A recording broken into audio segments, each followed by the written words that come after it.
Nako po, ito na nga, DP Sara nagsalita na po. Panoorin po natin, pakinggan po natin mga guys. Ayan, pag-follow, like, shares po.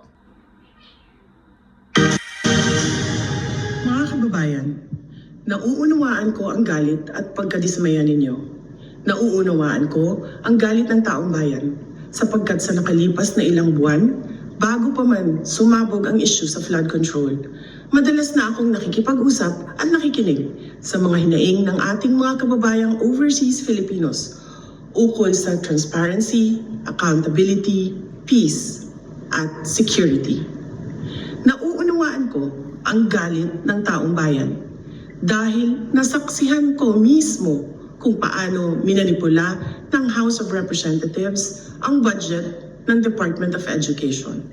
Sa halip na sundin ang listahan ng DepEd upang matugunan ang malalang kakulangan sa classrooms, misulang ginawang pork barrel ang pondong nakalaan para sa kabataang Pilipino at pinaghati-hatian ng mga kongresistang malapit sa mga makapangyarihan. Pinili kong huwag sumali sa panggagago sa taong bayan. Sa aking pagbitiw bilang kalihim ng DepEd, ininda ko ang kaliwat kanan na atake kasama na ang impeachment para lamang mapagtakpan nila ang katiwalian sa 2025 budget. The President now faces a profound crisis of confidence, especially in the way these corruption investigations are being handled, which appear to lack both direction and resolve. We also seek clear answers on how a budget that deprived Filipinos of billions and billions of pesos was approved under his watch. Kaisa ako ng milyong-milyong Pilipinong nadismaya at nandidiri sa pamahalaang lulong sa insekuridad at walang kabusugang kasakiman.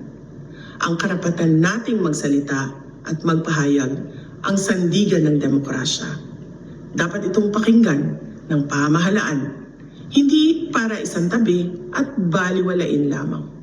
We Filipinos deserve better. Shukran. So ayan po, no? Nagsalita na po ng ating Vice President Sara Duterte. Pakikomento po ng iyong mga opinion.